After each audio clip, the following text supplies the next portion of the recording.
Hello guys, welcome back to Tech Tricks tutorial.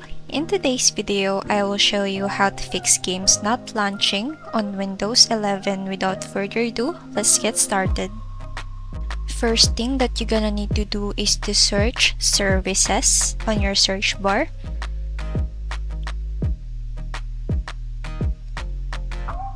Now after that, scroll all the way down and find Windows Update.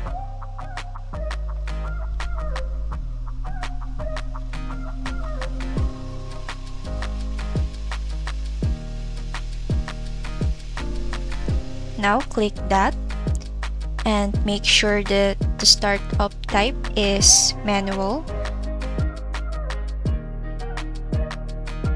Now once it's done, just right click the Windows Update and then click stop.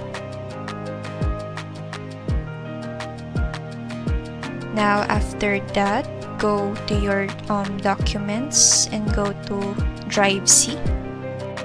Now from there, click Windows and then search for software distribution.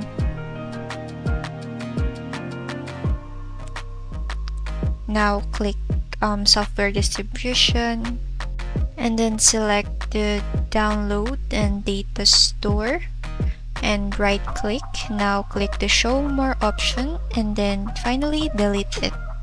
And once you're done doing that, just restart your PC or laptop to make changes to your device. And then that's it everyone. Thank you so much for watching this video. I hope you learned something. Don't forget to like, comment, share, and subscribe.